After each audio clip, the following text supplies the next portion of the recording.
Hello friends, welcome to study with RP Singh. आज आप लोगों के साथ में NEET, JEE mains, AMU BTech, AMU BSc इन एग्जाम्स के लिए जितने भी इंपॉर्टेंट क्वेश्चंस हैं फिनॉल और ईथर से रिलेटेड यहाँ पर हम लोग डिस्कस करने वाले हैं। पक्का आप लोग इन क्वेश्चंस को देख के जाना और यहाँ से कोई ना कोई क्वेश्चंस आपको एग्जाम में मिलेंगे। और आइए हम लोग स्टार्ट करते हैं अपना पहला क्वेश्चन। देखिए क्वेश्चन है, इस अपक्रिया में C6H5OH फिनॉल दे रखा है आप लोगों को और फिनॉल की रिएक्शन CHCl3NaOH के साथ करा रहा है और यहाँ पर C6H5ONa और उसके साथ यहाँ पे CHO अटैच है। दैट मीन्स आप लोगों को पता हो ये रिएक्शन राइमर टीमर रिएक्शन है। तो आप लोगों को सबसे पहले ये याद रखना है कि नेम रिएक्शन बहुत ज़्यादा एग्जाम में पूछी जाती हैं और जितनी भी रिएक्शन ज़्यादातर आती हैं वो सब नेम रिएक्शन होती हैं। और राइमर टीमर रिएक्शन में आपको याद रखना है कि यहाँ पर जो क्लोरोफॉर्म है, ये chloroform CH single bond Cl single bond Cl और सिंगल बॉन्ड Cl। क्लोरोफॉर्म में यहाँ पर ये जो हाइड्रोजन है ये एसिडिक हाइड्रोजन है, एसिडिक हाइड्रोजन। और जो एसिडिक हाइड्रोजन है वो H+ के फॉर्म में निकल जाएगा और यहाँ पे इस बॉन्ड के इलेक्ट्रॉनों को कौन अपनी तरफ अट्रैक्ट कर लेगा, कार्बन। और ये बन जाएगा C नेगेटिव और सिंगल बॉन्ड Cl और सिंगल बॉन्ड Cl और सिंगल बॉन्ड Cl। क्लोरीन की इलेक्ट्रोनेगेटिविटी कार्बन से ग्रेटर देन होती है, तो कार्बन क्लोरीन कभी भी ये नहीं देख पाएगा कि कार्बन के ऊपर क्या रहे नेगेटिव चार्ज, तो ये इस बॉन्ड के इलेक्ट्रॉन को अपनी तरफ अट्रैक्ट कर लेगा और जैसे ही अट्रैक्ट करेगा तो इस पर कौन सा चार्ज आएगा, पॉजिटिव। बट वो पॉजिटिव चार्ज न्यूट्रल हो जाएगा और यहाँ पर ये दो इलेक्ट्रॉन रह जाएंगे। जब भी कार्बन के ऊपर इस तरीके से दो इलेक्ट्रॉन हो तो आप लोगों को याद रखना है इसको बोला जाता है कार्बीन। क्या बोला जाता है, कार्बीन। और अगर यहाँ पर हमने CCl2 दोनों हाइड्रोजन रिप्लेस कर दिए क्लोरीन से तो इसका नाम हो जाएगा डाइक्लोरो कार्बन। तो डाइक्लोरो कार्बन डायमर टीमर अपक्रिया में इलेक्ट्रॉन स्नेह की तरह ट्रीट करता है। तो आइए हम लोग चेक करते हैं इलेक्ट्रॉन स्नेह कौन बनाए। डाइक्लोरो मैथिल कार्बोनाइन, ये हमारा आंसर नहीं है। फॉर्मिल धनायन, ये भी हमारा आंसर नहीं है। डाइक्लोरोमेथिल धनायन, ये भी हमारा आंसर नहीं है। डाइक्लोरोकार्बीन, यही हमारा आंसर है। और इसके साथ हमें याद रखना है कि इलेक्ट्रॉन्स नहीं, राइमर टीमर क्रिया में रहता है डाइक्लोरोकार्बीन। ये चीज़ आप लोगों को याद रखनी है। और जो इस रिएक्शन में फाइनल जो प्रोडक्ट बनता है वो भी आप लोग याद रख लेना। ये रहता है C6H5OH और सिंगल बॉन्ड CHO, जिसका नाम है सैलिसैल्डिहाइड। चलिए ये क्वेश्चन आप लोगों को समझ में आ गया होगा। नेक्स्ट क्वेश्चन की तरफ हम लोग बढ़ते हैं। निम्न में से कौन सा सर्वाधिक अम्लीय है। देखिए अम्लीय नेचर से 100% एक क्वेश्चन यहाँ पर आपको मिलेगा। अब फिनॉल का अम्लीय नेचर आप लोगों को अच्छे से यहाँ पर स्टडी करके जाना है। देखो फिनॉल जो होता है यहाँ पर ये C6H5O single bond H, oxygen इस बॉन्ड के इलेक्ट्रॉन को अपनी तरफ अट्रैक्ट कर लेगा और जब यह बॉन्ड के इलेक्ट्रॉन को अपनी तरफ अट्रैक्ट करता है तो ये फिनॉक्साइड आयन बना लेता है। कौन सा आयन बना लेता है, फिनॉक्साइड आयन। और फिनॉक्साइड आयन में नेगेटिव चार्ज यहाँ पर रिंग के साथ में रेजोनेंस करने लगता है, जिससे हम लोग कहेंगे नेगेटिव चार्ज डीलोकलाइज्ड होने लगता है। और जब जब ये डीलोकलाइज्ड होता है इलेक्ट्रॉन तो तब तब स्टेबिलिटी क्या होगी, गेन होगी। और जब जब स्टेबिलिटी गेन होती है तो आपको रखना है याद कि रिएक्शन जैसे अगर ये दोनों डायरेक्शन में चले तो फॉरवर्ड डायरेक्शन में आगे की तरफ बढ़ेगी अगर यहाँ पर बनने वाला जो हमारा मध्यवर्ती है या फिर जो उत्पाद है वो ज़्यादा स्टेबल होता है। दैट मीन्स ये रिएक्शन फॉरवर्ड डायरेक्शन में आएगी तो ज़्यादा से ज़्यादा हमको क्या मिलेगा, H+। दैट मीन्स हम लोग देखते हैं कि यहाँ पर ये फिनॉल दे रखा है, यहाँ पर फिनॉल से क्या अटैच है, NO2। यहाँ फिनॉल से क्या अटैच है, CH3। यहाँ पर NO2। तो अब आप लोग को याद रखना है फिनॉल के एसिडिक करेक्टर को प्रभावित करने वाले हमारे दो फैक्टर्स हैं। एक होते हैं जो इलेक्ट्रॉन को अट्रैक्ट करते हैं, इलेक्ट्रॉन को जो अट्रैक्ट करते हैं, या फिर हम लोग कहें इलेक्ट्रॉन को जो अपनी तरफ आकर्षित करते हैं। इलेक्ट्रॉन को आकर्षित करने वाले हमेशा अम्लीयता क्या करेंगे, बढ़ाएंगे। तो देखो NO2 इलेक्ट्रॉन को अपनी तरफ अट्रैक्ट करता है तो ये अम्लीयता को क्या करेगा, बढ़ाएगा। और जबकि दूसरे होते हैं जो इलेक्ट्रॉन को रिपल्स करते हैं, तो इलेक्ट्रॉन को जो रिपल्स करते हैं वो अम्लीयता को क्या कर देंगे, घटा देंगे। CH3 जो होता है रिपल्स करता है, जबकि ये क्या करता है, अपनी तरफ अट्रैक्ट करता है। अट्रैक्ट करने वाला एसिडिक करेक्टर को क्या करेगा, इंक्रीज, जबकि रिपल्स करने वाला एसिडिक करेक्टर को क्या करेगा, डिक्रीज। अब देखो यहाँ पर NO2 ऑर्थो और पैरा इस सिचुएशन पे, दैट मीन्स ये सबसे ज़्यादा क्या करेंगे, अट्रैक्ट करेंगे और हम लोग कहेंगे सबसे ज़्यादा एसिडिक करेक्टर को इंक्रीज कर देंगे और ये सबसे ज़्यादा अम्लीय होगा। आंसर हो गया हमारा C। और आप लोगों को वैसे भी याद रखना होगा कि पिक्रिक एसिड, ये जो है आपका पिक्रिक एसिड है और पिक्रिक एसिड एक स्ट्रॉन्ग एसिड है। ये चीज़ आप लोग याद रखना, पिक्रिक एसिड एक स्ट्रॉन्ग एसिड है। ये चीज़ आपको याद रखनी है, ठीक है। चलो नेक्स्ट क्वेश्चन की तरफ हम लोग बढ़ते हैं। अगला क्वेश्चन, फिनॉल की क्रिया क्लोरोफॉर्म के साथ तनु NaOH करवाने पर निम्नलिखित में से कौन सा क्रियात्मक समूह लगता है। अगर फिनॉल की क्रिया किसके साथ करवा रहा है, क्लोरोफॉर्म और तनु NaOH। देखो फिनॉल की क्रिया, अभी ये रिएक्शन हम लोगों ने डिस्कस करी थी, क्लोरोफॉर्म और तनु NaOH इनके साथ ये रिएक्शन है राइमर टीमर रिएक्शन। और राइमर टीमर रिएक्शन में अभी आपको मैंने बताया था कि जो प्रोडक्ट बनता है वो सैलिसैल्डिहाइड बनता है, सैलिसैल्डिहाइड। इस तरीके से ऑर्थो पोजीशन पर CHO समूह क्या कर जाता है, एंटर कर जाता है। तो यहाँ पर यही चीज़ हमसे पूछी गई कि भाई कौन सा समूह यहाँ एंटर करता है राइमर टीमर रिएक्शन में। तो आपको याद रखना है CHO समूह एंटर करता है, जबकि मैंने आपको बताया था यहाँ मध्यवर्ती जो होता है वो CCl2 होता है, डाइक्लोरो कार्बिन। देखो ये दोनों पॉइंट आप लोगों को याद रखने होंगे। मध्यवर्ती क्या बन रहा है यहाँ पर, सॉरी इलेक्ट्रॉन से नहीं, CCl2 डाइक्लोरोकार्बिन, और जो समूह एंटर कर रहा है वो CHO और क्लोरो, ये राइमर टीमर रिएक्शन में क्लोरोफॉर्म और NaOH रिएक्ट करते हैं फिनॉल के साथ। ये सभी पॉइंट्स आप लोग राइमर टीमर से रिलेटेड याद रखना, पक्का आपको ये एग्जाम्स में मिलेंगे। और यहाँ हमारा आंसर होना चाहिए CH2Cl, नहीं ये आंसर भी नहीं होगा, CH2Cl COH ये भी आंसर नहीं होगा, CaCl2 ये भी आंसर नहीं होगा। ऑप्शन डी हमारा यहाँ पर करेक्ट है, CHO समूह यहाँ पर एंटर करता है राइमर टीमर रिएक्शन में। चलिए नेक्स्ट क्वेश्चन की तरफ बढ़ते हैं। निम्न में से कौन सा सोडियम हाइड्रोजन कार्बोनेट से या में विलेय नहीं है। बहुत ही प्यारा क्वेश्चन है। देखो इसमें पूछा है आपसे विलेय नहीं है। जब भी ऐसे क्वेश्चन आए विलेय नहीं है, दैट मीन्स आप लोग समझना कि नो रिएक्ट, मतलब रिएक्ट नहीं कर रहा है वो उसके साथ। ये चीज़ आपको समझना है कि रिएक्ट नहीं करता है, ठीक है। अब रिएक्ट कौन नहीं करेगा, देखो एसिड के साथ एसिड रिएक्ट नहीं करता है। ऐसी चीज़ें आपको कॉन्सेप्ट जो है बना कर रखने पड़ेंगे। और बेस के साथ में बेस रिएक्ट नहीं करेगा, ये चीज़ आपको ध्यान रखनी है। और भी कई रीजन हो सकते हैं, बट ये बेसिक फंडामेंटल है जो मेनली रिएक्ट नहीं करते हैं, ठीक है। आओ सबसे पहले हम लोग देखते हैं सोडियम हाइड्रोजन कार्बोनेट का नेचर कैसा है। NaHCO3, NaH जो CO3 है आपको देखना है किस किस से मिलकर बना हुआ है। NaOH बना हुआ है NaOH plus H2CO3 carbonic acid से, इन दोनों से मिलकर बना हुआ है। NaOH और H2CO3 इन दोनों से अगर मिलकर बना है तो ये NaOH जो है आपका ये है स्ट्रॉन्ग बेस, और ये है आपका वीक एसिड। अब बताओ आप किसका नेचर आना चाहिए जो इसका सॉल्ट बनेगा, NaHCO3 जो ये सॉल्ट बन रहा है इसमें किसका नेचर आना चाहिए। सीधी सी बात है, जो स्ट्रॉन्ग होगा उसका नेचर आएगा। और बेस हमारा क्या है, स्ट्रॉन्ग है। एसिड हमारा क्या है, वीक है, तो इसका नेचर हो जाएगा बेसिक। तो अब आप लोगों को ये चीज़ समझ में आ गई होगी सोडियम हाइड्रोजन कार्बोनेट कैसा है, बेसिक नेचर का है, और ये एसिड के साथ रिएक्ट करेगा। देखो 2,4,6 ट्राई नाइट्रोफिनॉल एसिडिक है, इसके साथ रिएक्ट कर जाएगा। बेंजोइक अम्ल एसिडिक है, इसके साथ रिएक्ट कर जाएगा। बेंजीन सल्फोनिक अम्ल ये भी क्या है, एसिडिक है, इसके साथ रिएक्ट कर जाएगा। इन तीनों के साथ तो ये विलय होगा, पर सी ऑप्शन जो है ऑर्थो नाइट्रोफिनॉल इसके साथ ये रिएक्ट नहीं करेगा। अब कुछ बच्चे कह रहे होंगे सर ये भी एसिडिक होता है। हाँ भाई ये एसिडिक तो होता है, पर इसमें थोड़ा सा एक लॉजिक और ध्यान रख लेना कि C6H5OH and double bond O coordinate bond O, भैया ये अगर स्ट्रक्चर है तो अगर आपको पता हो यहाँ पर बन जाता है इंट्रामोलिकुलर हाइड्रोजन बॉन्ड। क्या बन जाता है, इंट्रामोलिकुलर हाइड्रोजन बॉन्ड। और जो इंट्रामोलिकुलर ये हाइड्रोजन बॉन्ड बनता है ये इसके एसिडिक करेक्टर को क्या कर देता है, रिड्यूस कर देता है, और यहाँ से हाइड्रोजन रिलीज नहीं होगा। अगर हाइड्रोजन यहाँ से रिलीज नहीं हो रहा है तो दैट मीन्स इसका एसिडिक करेक्टर क्या हो गया, रिड्यूस, और यह किसके साथ रिएक्ट नहीं करेगा, सोडियम हाइड्रोजन कार्बोनेट के साथ रिएक्ट नहीं करेगा। इसीलिए हमारा आंसर यहाँ पर जो रहेगा, उसने हमसे पूछा था कौन रिएक्ट नहीं करता है, सी ऑर्थो नाइट्रोफिनॉल रिएक्ट नहीं करता है। बहुत ही प्यारा क्वेश्चन है। जब भी मैं आपसे बोलूँ कि प्यारा क्वेश्चन आप समझ जाओ कि दैट मीन्स वो एग्जाम में आने के चांसेस उसके बहुत ज़्यादा है, मतलब वो क्वेश्चन अच्छे क्वेश्चनों में कंसिडर किया जाता है। चलिए नेक्स्ट क्वेश्चन। निम्न यौगिकों फिनॉल, मेथिलफिनॉल, मेटानाइट्रोफिनॉल और पैरानाइट्रोफिनॉल में अम्लीयता का क्रम। देखो अम्लीयता से क्वेश्चन तो आना है भैया, अब चाहे तुम अम्लीयता पढ़ के जाओ चाहे मत जाओ, पर क्वेश्चन तो आपको एग्जाम में मिलेगा।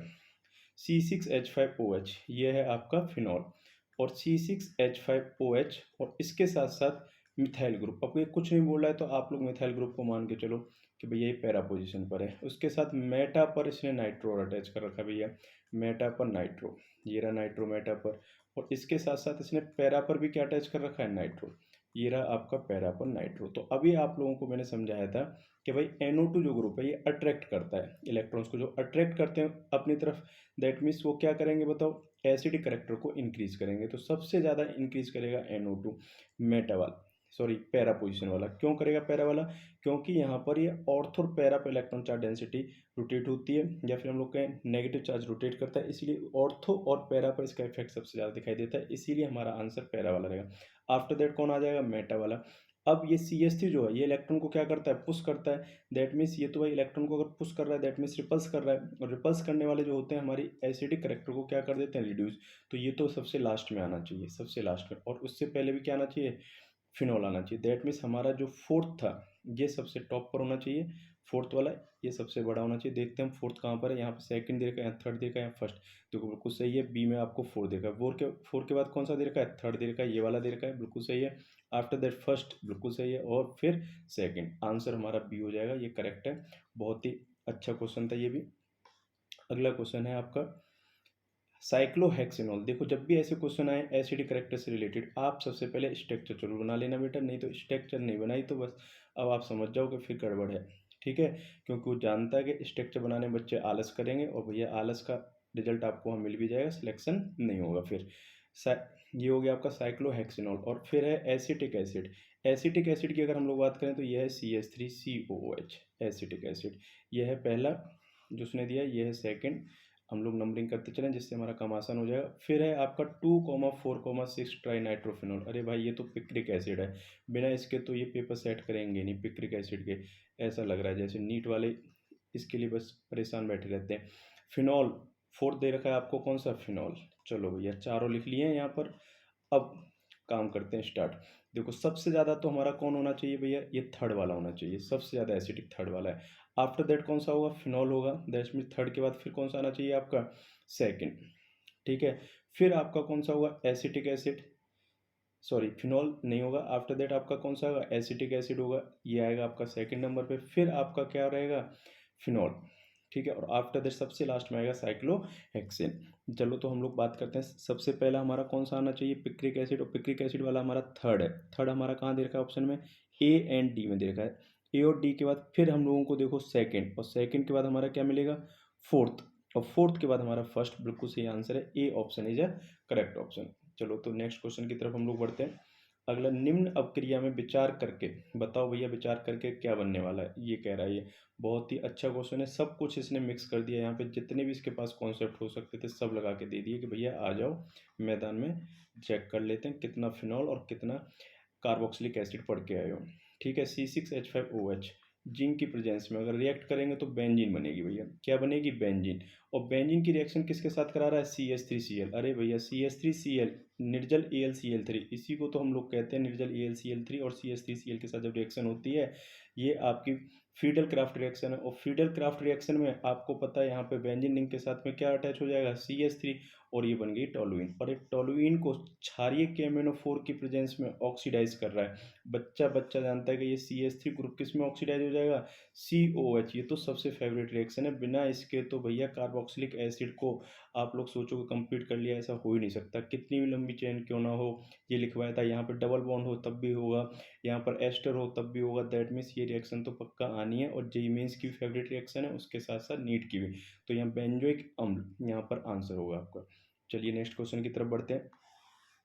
निम्नलिखित यौगिकों में से कौन सा सर्वाधिक अम्लीय है, अम्लीयता के तो पीछे पड़ गए हाथ धोकर, सबसे अधिक अम्लीय कौन सा हुआ। देखो Cl CH2CH2OH, ये तो हो नहीं सकता भैया।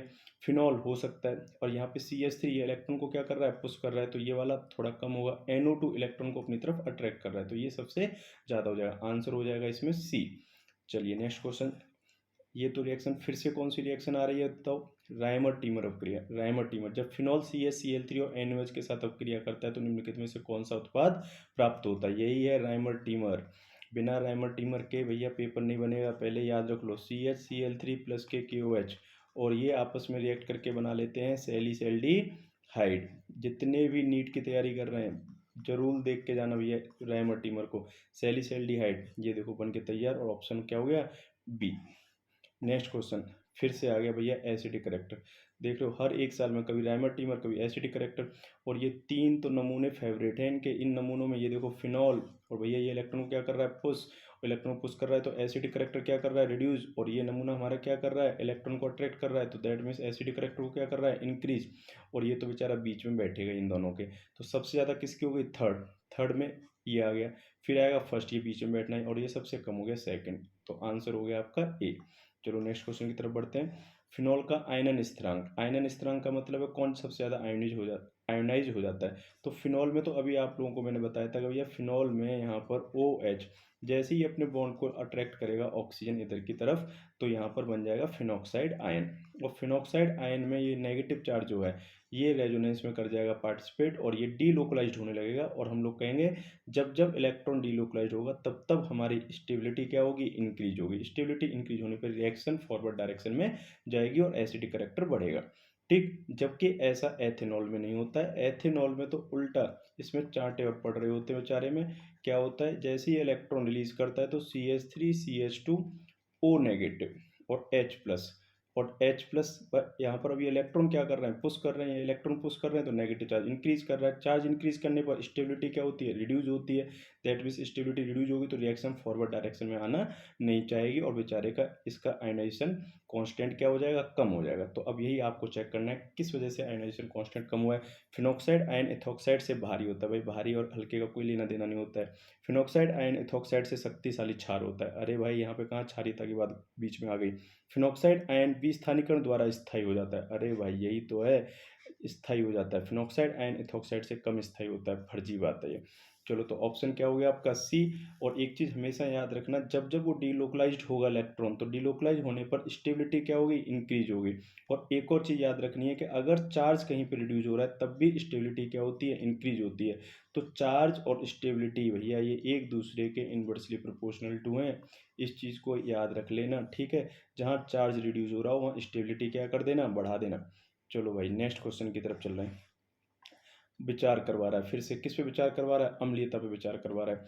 विचार तो करवा के मानेगा, विचार करके जाना भी है। चलो भैया, CH3 क्या कर रहा है बताओ, इलेक्ट्रॉन को पुश कर रहा है। इलेक्ट्रॉन को पुश कर रहा है तो एसिडिक करेक्टर क्या करेगा, रिड्यूस करेगा। फिनॉल बेचारा कुछ नहीं कर रहा है। यहाँ पर NO2 क्या कर रहा है बताओ, इलेक्ट्रॉन को अपनी तरफ अट्रैक्ट कर रहा है तो एसिडिक करेक्टर क्या करेगा, इंक्रीज। ये आ गया भैया मेटा पर, करेगा तो ये भी इंक्रीज एसिडिक करेक्टर पर थोड़ा सा कम करेगा। तो सबसे ज़्यादा करने वाला कौन हो गया, थर्ड। ढूंढ लो भैया, थर्ड सबसे पहले कहाँ रखा हुआ है, ए में रखा हुआ है और डी में रखा हुआ है। थर्ड के बाद फिर कौन सा आना चाहिए, फोर्थ आना चाहिए।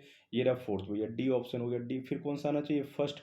नहीं नहीं, फर्स्ट नहीं आएगा, फिर भैया आपका आएगा सेकंड। तो डी ऑप्शन अभी नहीं है, डी ऑप्शन नहीं होगा भैया, ए ऑप्शन हमारा करेक्ट है, क्योंकि फोर्थ और उसके बाद सेकंड और उसके बाद फर्स्ट। आंसर हो गया ए। चलो नेक्स्ट क्वेश्चन की तरफ बढ़ते हैं। अम्लीयता का बढ़ता हुआ सही क्रम होगा। अरे भाई अम्लीयता के तो पीछे पड़ गए, बिना अम्लीयता के तो इनको दिक्कत हो रही है। चलो कोई बात नहीं, अम्लीयता तो करके जानी जानी है। अम्लीयता का बढ़ता हुआ सही क्रम होगा, देख लेते हैं भैया कौन सा सबसे सही है अम्लीयता में। देखो एक चीज़ और अब यहाँ पर नई सीखने को मिलेगी, फिनॉल। सबसे पहले तो फिनॉल पे चर्चा कर लेते हैं। फिनॉल जो है C6H5OH, जैसे ही इसने H प्लस दिया तो यहाँ बन गया फिनॉक्साइड आयन। अब फिनॉक्साइड आयन जब रेजोनेंस करता है, फिनॉक्साइड आयन जब क्या करता है, रेजोनेंस, तो यहाँ पर जो नेगेटिव चार्ज है ये यहाँ पर इस पाई बॉन्ड के इलेक्ट्रॉन को इधर की तरफ ब्रेक करवाएगा, और जब ये इधर ब्रेक कराएगा तो यहाँ रेजोनेंस में ये स्ट्रक्चर बन जाएगी नेगेटिव चार्ज, ये बॉन्ड और डबल बॉन्ड O। इस तरीके से यहाँ पर आ गया। अब आप देखो, अभी ऑक्सीजन पर क्या था, नेगेटिव चार्ज, अब किस पर आ गया, कार्बन पर। तो जो यहाँ पर अनुनादी संरचनाएं बन रही है, असमान अनुनादी संरचनाएं कैसी हैं, असमान अनुनादी संरचनाएं। असमान अनुनादी संरचनाएं जो होती हैं, समान अनुनादी संरचनाओं से कम स्थायी होती हैं, कम स्थायी होंगी, कम स्टेबल होंगी। स्टेबल तो होंगी पर इनसे क्या होंगी, कम। तो आपको याद रखना है फिनॉक्साइड में असमान अनुनादी संरचना है तो ये कम स्थायी होगा, समान अनुनादी संरचना होती है। अब हम लोग ये चेक कर लेते हैं, कोई ऐसा तो नहीं बैठा जो समान अनुनादी संरचनाएं दे रहा हो। अब चेक करते हैं, H2CO3, H2CO3, H2CO3 में H C double bond O, आपका सॉरी एक मिनट, यहाँ पर थोड़ा सा स्ट्रक्चर हमारी गड़बड़ हो गई है। ये H O C double bond O, single bond O और सिंगल बॉन्ड H। अब देखो इस बॉन्ड के इलेक्ट्रॉन को इसने अपनी तरफ अट्रैक्ट कर लिया, तो भैया यहाँ पर बन जाएगा H O C double bond O O negative. अब बताओ यहाँ negative charge alternate pi bond, तो भाई ये पाई बॉन्ड के इलेक्ट्रॉन इधर खींचेगा, यहाँ पर कौन सा चार्ज आएगा, नेगेटिव, और इस पर कौन सा चार्ज, कार्बन पे पॉजिटिव। कार्बन और नेगेटिव ये क्या कर लेंगे, बॉन्ड बना लेंगे। और फिर यहाँ पर नेक्स्ट जो स्ट्रक्चर बन रही है HOC O नेगेटिव और डबल बॉन्ड O। अब आप देखो यहाँ पर भी ऑक्सीजन पे नेगेटिव चार्ज था, इस वाली स्ट्रक्चर में भी ऑक्सीजन पे नेगेटिव चार्ज है। यहाँ पे कार्बन ऑक्सीजन के बीच में डबल बॉन्ड था, यहाँ भी कार्बन ऑक्सीजन के बीच डबल बॉन्ड है। तो दोनों जो स्ट्रक्चर हैं हमारी रेजोनेंस वाली, ये रेजोनेंस वाली दोनों स्ट्रक्चर कैसी हैं, सेम। और सेम अनुनादी संरचनाएं ज़्यादा स्थायी होती हैं एज कम्पेयर टू किसकी तुलना में, असमान अनुनादी संरचनाओं की तुलना में। तो दैट मीन्स एक चीज़ तो कंफर्म हो गई, फिनॉल के कंपेयर में H2CO3 क्या है, ज़्यादा एसिडिक है। फिनॉल के कंपेयर में H2CO3 क्या है, ज़्यादा एसिडिक है। तो हम लोग अब इसी के बिहाफ पर अपना ऑप्शन देख लेते हैं, भैया कौन सा है। देखो यहाँ पर फिनॉल दे रखा है आपको, यहाँ क्या दे रखा है, फिनॉल, यहाँ भी क्या दे रखा है, फिनॉल, यहाँ क्या दे रखा है, H2। तो सबसे ज़्यादा कौन हो गया, H2CO3, ठीक है। फिर उसके बाद कौन हो गया, फिनॉल, फिर H2O और आफ्टर दैट C2H2। तो ऑप्शन आपका डी करेक्ट है। तो ये क्वेश्चन बहुत दिनों से नहीं आया, अब इसके आने के चांसेस थोड़ा सा ज़्यादा है। अब देखो फिर से क्या आ रहा है, अम्लीयता। पैरामेथॉक्सीफिनॉल और पैरामेथाइलफिनॉल तथा पैरानाइट्रोफिनॉल को बढ़ती हुई अम्लीय शक्ति के क्रम में लिखिए। अब ये क्वेश्चन आप लोगों को करना है भैया, इसका आंसर क्या होना चाहिए आपका होमवर्क है, और अगर जो इसका आंसर बताएगा कमेंट बॉक्स में तो भैया हमें पता चलेगा हाँ आप लोग वीडियो को देख भी रहे हो और ये टॉपिक आप लोग को समझ में भी आ रहा है। चलो ये आपको घर से करना है, आप स्क्रीनशॉट ले सकते हो यहाँ पर। अगला क्वेश्चन हम लोग कर रहे हैं, जब फिनॉल की ब्रोमीन जल की अधिकता में क्रिया कराई जाती है निम्नलिखित में से कौन सा उत्पाद प्राप्त होगा।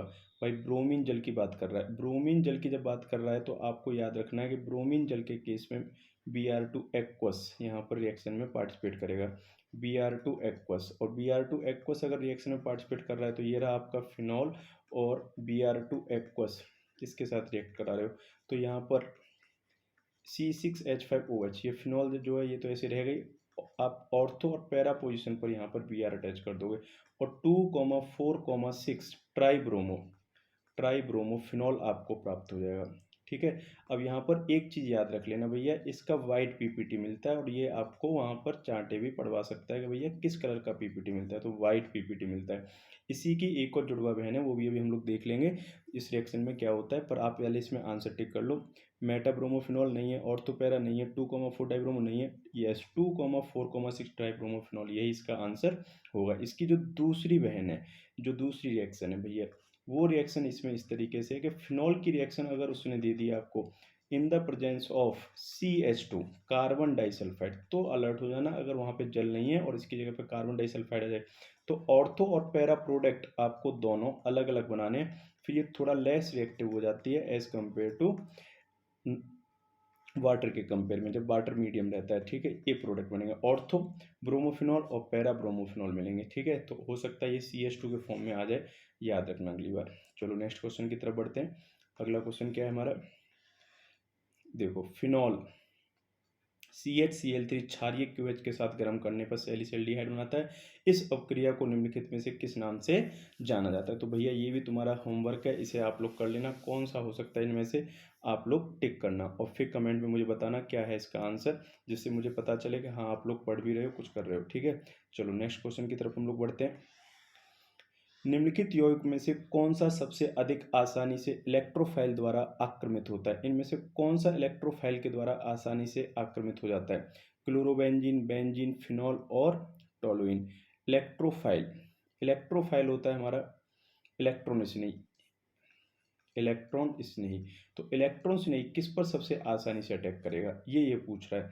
तो देखो क्लोरोबेंजीन की अगर हम लोग बात करें C6H5Cl, यहाँ पर भी हमारे पास में ये इलेक्ट्रॉन को क्या कर रहा है, डोनेट कर रहा है, और यहाँ पर क्या आ सकता है, नेगेटिव चार्ज आ सकता है।